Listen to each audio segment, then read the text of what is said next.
Hello friends, welcome to my channel defence practice class চ্যানেলের তরফ থেকে তোমাদের সবাইকে স্বাগত। তো ফ্রেন্ডস, আজকের এই ভিডিওতে আমরা আলোচনা করব 13+ মোস্ট ইম্পর্ট্যান্ট এমসিকিউ প্রশ্ন, যে প্রশ্নগুলো তোমাদের আপকামিং যেসব এক্সাম আছে সমস্ত এক্সামের জন্য মোস্ট ইম্পর্ট্যান্ট। তো আজকের এই ভিডিওটি তোমরা প্রথম থেকে শেষ পর্যন্ত দেখো এবং লাস্টে তোমরা কমেন্ট করে জানাবে তোমরা কত স্কোর করতে পারলে। তো চলো শুরু করা যাক। তো ফ্রেন্ডস, আজকের এই ভিডিওর আমাদের ফার্স্ট প্রশ্ন দেখো, লোক সংখ্যার বিচারে ক্ষুদ্রতম রাজ্য কোনটি? তো প্রত্যেকটি প্রশ্নে আমি তোমাদেরকে 5 সেকেন্ড সময় দেবো। সঠিক অ্যান্সার তোমরা যদি জেনে থাকো অবশ্যই নিচে কমেন্ট করে জানাও। লোক সংখ্যার বিচারে ক্ষুদ্রতম রাজ্য, সঠিক অ্যান্সার হয়ে যাবে অপশন সি, সিকিম। ওকে, সিকিম রাজ্য হলো লোক সংখ্যার বিচারে ক্ষুদ্রতম রাজ্য। তো ফ্রেন্ডস, তার সাথে তোমাদেরকে জেনে রাখতে হবে লোক সংখ্যার বিচারে বৃহত্তম রাজ্য কোনটি? লোক সংখ্যার বিচারে বৃহত্তম রাজ্য হলো উত্তরপ্রদেশ, ইউপি। ওকে, এবং তার সাথে জেনে রাখো আয়তনের বিচারে বৃহত্তম রাজ্যের নাম কি? আয়তনের বিচারে বৃহত্তম রাজ্য হলো রাজস্থান। ওকে, রাজস্থান। এবং আয়তনের বিচারে ক্ষুদ্রতম রাজ্যের কথা যদি বলা হয় সঠিক অ্যান্সার হয়ে যাবে গোয়া। ওকে, ক্ষুদ্রতম রাজ্য। এবং যদি বলা হয় সর্বাপেক্ষা জনঘনত্ব বিশিষ্ট রাজ্য, তখন সঠিক উত্তর হয়ে যাবে বিহার হলো সর্বাপেক্ষা জনঘনত্ব বিশিষ্ট রাজ্য। এবং এখানে দেখো অপশানে দেওয়া আছে অরুণাচল প্রদেশ। অরুণাচল প্রদেশ হলো সর্বনিম্ন জনঘনত্ব বিশিষ্ট রাজ্য। সর্বনিম্ন জনঘনত্ব বিশিষ্ট রাজ্য হলো অরুণাচল প্রদেশ। ওকে, তো ফ্রেন্ডস, তার সাথে সাথে এক্সট্রা ফ্যাক্টগুলো মনে রাখবে, তোমাদের পরীক্ষার জন্য মোস্ট ইম্পর্টেন্ট। নেক্সট প্রশ্ন দেখো, 2 নম্বর প্রশ্ন, ভারতের বৃহত্তম গুহা মন্দির কোনটি? তো ফ্রেন্ডস, 4টি অপশান দেওয়া আছে। সঠিক উত্তরটি তোমরা যদি জেনে থাকো অবশ্যই নিচে কমেন্ট করে জানাতে পারো। রাইট অ্যান্সারটি হয়ে যাবে অপশান ডি, অমরনাথ গুহা হলো ভারতের বৃহত্তম গুহা মন্দির। Option D is the right answer. Okay, এবং এই অমরনাথ গুহা মন্দির কোথায় অবস্থিত? জম্মু অ্যান্ড কাশ্মীরে অবস্থিত। তো ফ্রেন্ডস, তার সাথে তোমরা মনে রাখবে কেদারনাথ। কেদারনাথ কোথায় অবস্থিত? কেদারনাথ মন্দির হচ্ছে উত্তরাখণ্ডে অবস্থিত। উত্তরাখণ্ডে অবস্থিত কেদারনাথ মন্দির, এবং এটি হলো ভগবান শিবের মন্দির। ওকে, এবং তার সাথে দেখে নাও এখানে বদ্রীনাথ মন্দির, এটাও হচ্ছে উত্তরাখণ্ডে অবস্থিত, এবং এই বদ্রীনাথ মন্দির হলো ভগবান বিষ্ণুর মন্দির। ওকে, ভগবান বিষ্ণুকে সমর্পিত। নেক্সট প্রশ্ন দেখো, 3 নম্বর প্রশ্ন, পৃথিবীর বৃহত্তম স্বাদু জলের হ্রদ কোনটি? মোস্ট ইম্পর্টেন্ট প্রশ্ন, 4টি অপশন দেওয়া আছে। সঠিক উত্তরটি হয়ে যাবে অপশন এ, সুপিরিয়ার হ্রদ হলো পৃথিবীর বৃহত্তম স্বাদু জলের হ্রদ। Option A is the right answer. তো ফ্রেন্ডস, তার সাথে তোমরা দেখে নাও কাস্পিয়ান হ্রদ। কাস্পিয়ান সাগর বা কাস্পিয়ান হ্রদ হলো বিশ্বের বৃহত্তম হ্রদ। ওকে, বিশ্বের বৃহত্তম হ্রদ। এবং বৈকাল হ্রদ, এটি হচ্ছে বিশ্বের গভীরতম হ্রদ। ওকে, তো ফ্রেন্ডস, তার সাথে সাথে এই পয়েন্টগুলো তোমরা জেনে রাখো। এবং আরেকটি রয়ে গেল, সেটি হলো টিটিকাকা। এই টিটিকাকা কোথায় অবস্থিত? বলিভিয়াতে অবস্থিত, এবং এটি হচ্ছে পৃথিবীর উচ্চতম হ্রদ। ওকে, তো ফ্রেন্ডস, তার সাথে সাথে এক্সট্রা ফ্যাক্টগুলো তোমরা মনে রাখো। নেক্সট প্রশ্ন দেখো, 4 নম্বর প্রশ্ন, পার্বত্য মুসিক কাকে বলা হয়? তো ফ্রেন্ডস, এখানে সঠিক উত্তরটি হয়ে যাবে অপশন ডি, শিবাজি পার্বত্য মুসিক নামে পরিচিত। Option D is the right answer. তো ফ্রেন্ডস, তার সাথে তোমরা মনে রাখবে হিটলার। হিটলার ছিলেন ফুয়েরার নামে পরিচিত। অ্যাডলফ হিটলার ফুয়েরার নামে পরিচিত ছিলেন। তো ফ্রেন্ডস, তার সাথে দেখে নাও সূর্য সেন। সূর্য সেন ছিলেন মাস্টারদা নামে পরিচিত। তো তার সাথে এই পয়েন্টগুলোও মনে রাখবে। নেক্সট প্রশ্ন দেখো, 5 নম্বর প্রশ্ন, পেরিয়ার ইরাভিকুলাম সাইলেন্ট ভ্যালি জাতীয় উদ্যান কোন রাজ্যে অবস্থিত? মোস্ট ইম্পর্টেন্ট প্রশ্ন।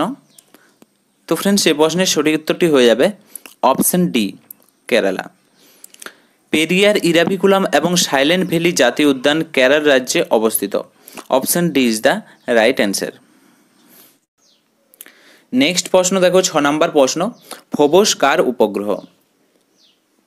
তো ফ্রেন্ডস, এখানে সঠিক উত্তরটি হয়ে যাবে অপশন বি, মঙ্গলের উপগ্রহ হলো Phobos. Option B is the right answer. তো ফ্রেন্ডস, তার সাথে তোমরা জেনে রাখো মঙ্গলের 2টি উপগ্রহ রয়েছে, একটি হলো ফোবস, আরেকটি হলো ডেইমোস। ওকে, তার সাথে তোমরা জেনে রাখো বৃহস্পতির উপগ্রহের নাম কি? মোস্ট ইম্পর্টেন্ট, তোমাদের পরীক্ষাতে আসে। বৃহস্পতির উপগ্রহের নাম হলো গ্যানিমিড। ওকে, এবং এটি হলো সৌরজগতের সবচেয়ে বড় উপগ্রহ। নেক্সট প্রশ্ন দেখো 7 নাম্বার প্রশ্ন, নিম্নলিখিত কোন গ্রহটি অন্তস্থ গ্রহ নয়? তো ফ্রেন্ডস 4টি অপশন দেওয়া আছে, সঠিক উত্তরটি হয়ে যাবে অপশন ডি, বৃহস্পতি গ্রহ হলো অন্তস্থ গ্রহ নয়, বৃহস্পতি হলো একটি বহিস্থ গ্রহ। Option D is the right answer. তো ফ্রেন্ডস তোমরা মনে রাখবে অন্তস্থ গ্রহ কোনগুলি? বুধ, শুক্র, মঙ্গল এবং পৃথিবী। বুধ, শুক্র, পৃথিবী, মঙ্গল এই 4টি গ্রহকে বলা হয় অন্তস্থ গ্রহ।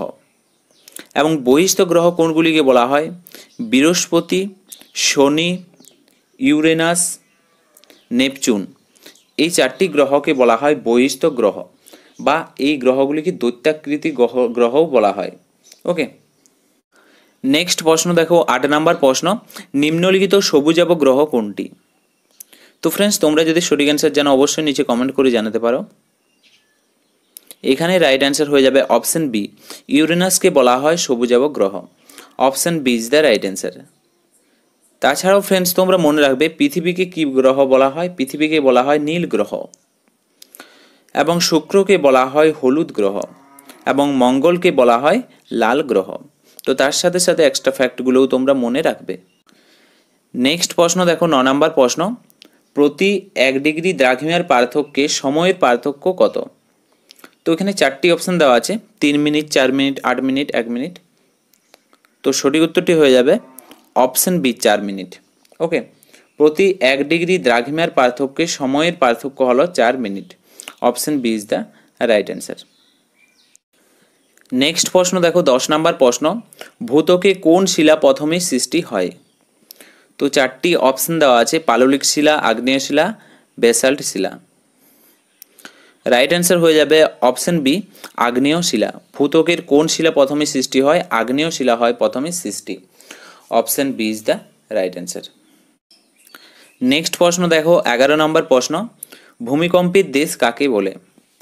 তো 4টি অপশন দেওয়া আছে, সঠিক উত্তরটি হয়ে যাবে অপশন বি, জাপানকে বলা হয় ভূমিকম্পের দেশ।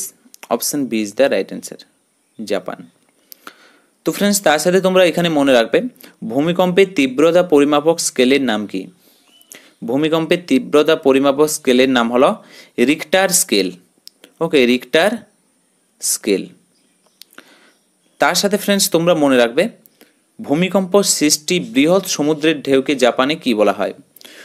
ভূমিকম্পের ফলে সৃষ্টি বৃহৎ সমুদ্রের ঢেউকে বলা হয় জাপানে সুনামি বলা হয়। ওকে, তো তার সাথে সাথে এই পয়েন্টগুলোও মনে রাখবে। নেক্সট প্রশ্ন দেখো 12 নম্বর প্রশ্ন, ফুজিয়ামা সুপ্ত আগ্নেয়গিরি কোথায় অবস্থিত? মোস্ট ইম্পর্টেন্ট প্রশ্ন। তো ফ্রেন্ডস আগ্নেয়গিরিকে শ্রেণীবিভাগ করা হয়েছে এবং 3টি ভাগে আগ্নেয়গিরিকে ভাগ করা হয়েছে। একটি হলো সক্রিয় আগ্নেয়গিরি, আরেকটি হলো সুপ্ত আগ্নেয়গিরি, আরেকটি হচ্ছে মৃত আগ্নেয়গিরি। ওকে, তো এখানে বলেছে সুপ্ত আগ্নেয়গিরি কোথায় অবস্থিত? ফুজিয়ামার সুপ্ত আগ্নেয়গিরি। তো এই প্রশ্নের সঠিক অ্যান্সার হয়ে যাবে জাপানে। ওকে, জাপানে অবস্থিত ফুজিয়ামা সুপ্ত আগ্নেয়গিরি। তাছাড়াও ফ্রেন্ডস তোমরা মনে রাখবে সুপ্ত আগ্নেয়গিরি কাকাতোয়া, কাকাতোয়া সুপ্ত আগ্নেয়গিরি ইন্দোনেশিয়াতে অবস্থিত। ওকে, তো এই দুটি প্রশ্ন মনে রাখবে, ফুজিয়ামা সুপ্ত আগ্নেয়গিরি জাপানে অবস্থিত, আর ইন্দোনেশিয়াতে অবস্থিত কাকাতোয়া সুপ্ত আগ্নেয়গিরি। যদি মৃত আগ্নেয়গিরির কথা বলা হয়, মায়ানমারে রয়েছে মাউন্ট পোপো। মায়ানমারে কি রয়েছে? মাউন্ট পোপো আগ্নেয়গিরি। তাছাড়াও আফ্রিকাতে রয়েছে কিলিমানজিরো, আফ্রিকাতে রয়েছে কিলিমানজিরো মৃত আগ্নেয়গিরি। ওকে, নেক্সট প্রশ্ন দেখো 13 নম্বর প্রশ্ন, চীন সাগরের ঘূর্ণিঝড় কি নামে পরিচিত? তো এই প্রশ্নের সঠিক অ্যান্সার হয়ে যাবে টাইফুন নামে পরিচিত চীন সাগরের ঘূর্ণিঝড়। Option B is the right answer. Okay, তো তার সাথে মনে রাখবে হেরিকন ঝড়ের কথা যদি বলা হয়, পশ্চিম ভারতীয় দ্বীপপুঞ্জ ও মেক্সিকো উপসাগরে হেরিকেন ঝড় দেখতে পাওয়া যায়। এবং টর্নেডো ঝড়ের কথা যদি বলা হয়, মিসিসিপি অববাহিকা অঞ্চলে টর্নেডো ঝড় দেখতে পাওয়া যায়। সাইক্লোনের কথা যদি বলা হয়, আরব ও বঙ্গোপসাগরে সাইক্লোন ঘূর্ণিঝড় দেখতে পাওয়া যায়। নেক্সট প্রশ্ন দেখো 14 নম্বর প্রশ্ন, ব্লাস্ট এই রোগটি কোন ফসলকে ক্ষতিগ্রস্ত করে? তো ব্লাস্ট এই রোগটি ক্ষতিগ্রস্ত করে ধানকে। Option A is the right answer.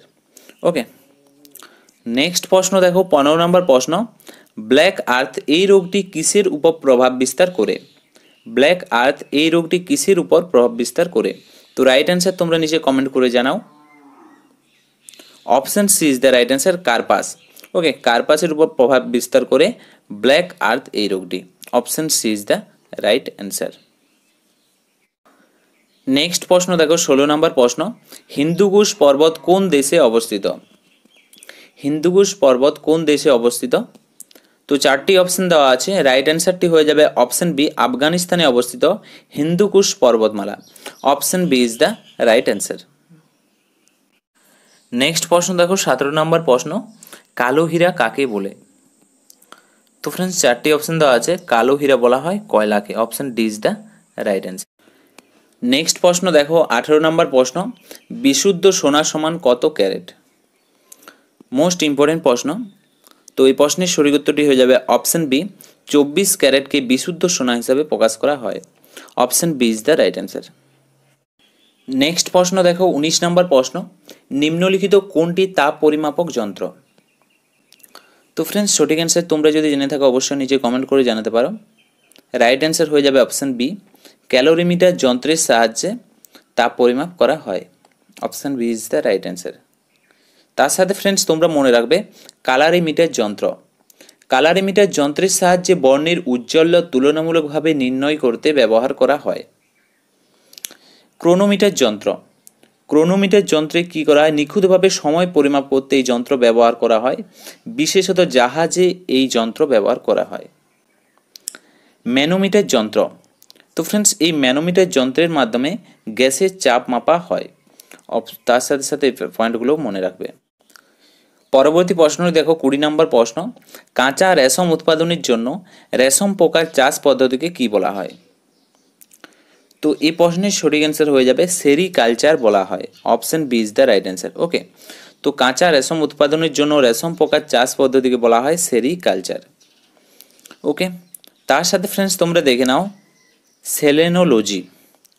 সেলেনোলজি চাঁদ ও তার প্রকৃতি, সৃষ্টি, গতি প্রভৃতি বিষয়ে বৈজ্ঞানিক অনুসন্ধান, এই বিষয়কে বলা হয় সেলেনোলজি। ওকে, এবং সোশিওলজি, তো সোশিওলজি হলো মানুষ্য সমাজ বিষয়ক চর্চাকে বলা হয় সোশিওলজি। এবং পোমোলজি, পোমোলজি কাকে বলা হয়, ফল ও ফলের চাষ বিষয়ক বিজ্ঞানকে বলা হয় পোমোলজি। তো তার সাথে সাথে ফ্রেন্ডস এক্সট্রা ফ্যাক্টগুলো মনে রাখবে, তোমাদের পরীক্ষার জন্য মোস্ট ইম্পর্টেন্ট। নেক্সট প্রশ্ন দেখো, 21 নম্বর প্রশ্ন, জাতীয় সেনা দিবস কবে পালন করা হয়? ইন্ডিয়ান আর্মি ডে কবে পালন করা হয়? তো এই প্রশ্নের সঠিক উত্তরটি হয়ে যাবে জাতীয় সেনা দিবস পালন করা হয় 15ই January. Option A is the right answer. Okay, তো ফ্রেন্ডস তার সাথে তোমরা দেখে নাও, তার সাথে সাথে যে পয়েন্টগুলো আছে, 26শে জানুয়ারি প্রজাতন্ত্র দিবস হিসাবে পালন করা হয়, 4ই ডিসেম্বর পালন করা হয় জাতীয় নৌবাহিনী দিবস, এবং 7ই ডিসেম্বর পালন করা হয় পতাকা দিবস, ফ্ল্যাগ ডে। ওকে, তো তার সাথে সাথে এই পয়েন্টগুলো জেনে রাখো, এবং ন্যাশনাল যে ডেজগুলো আছে, জাতীয় যে গুরুত্বপূর্ণ দিবসগুলো আছে, সেগুলো সম্বন্ধে তোমাদের পরীক্ষাতে প্রশ্ন আসে। ওকে, তো অলরেডি একটি ভিডিও বানানো আছে, প্লেলিস্টে গিয়ে তোমরা দেখে নেবে। নেক্সট প্রশ্ন দেখো, 22 নম্বর প্রশ্ন, জাপানের মুদ্রার কি নাম? তো ফ্রেন্ডস জাপানের মুদ্রার নাম হলো, এখানে রাইট অ্যান্সার হয়ে যাবে yen. Okay, option A is the right answer. Yen হলো জাপানের মুদ্রার নাম, জাপানিজ ইয়েন।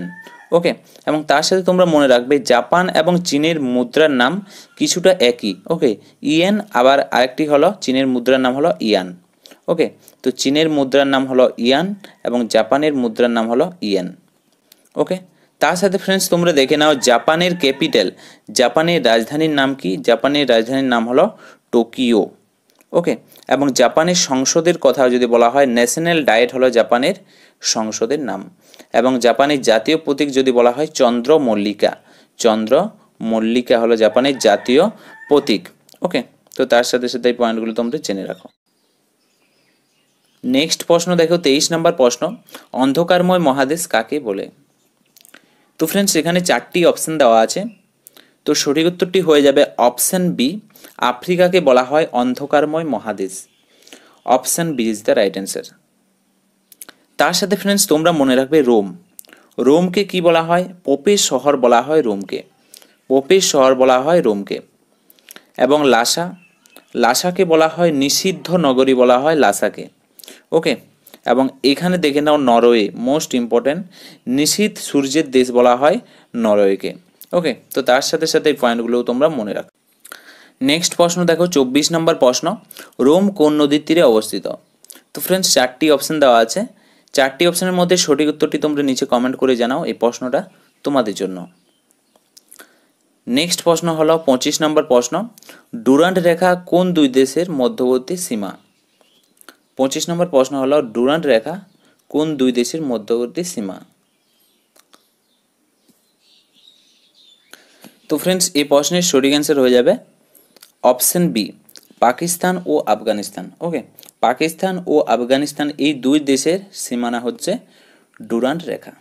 ওকে, তো ফ্রেন্ডস তোমরা মনে রাখবে 1896 সালে মার্টিমার ডুরান্ট এই রেখা চিহ্নিত করেছিলেন।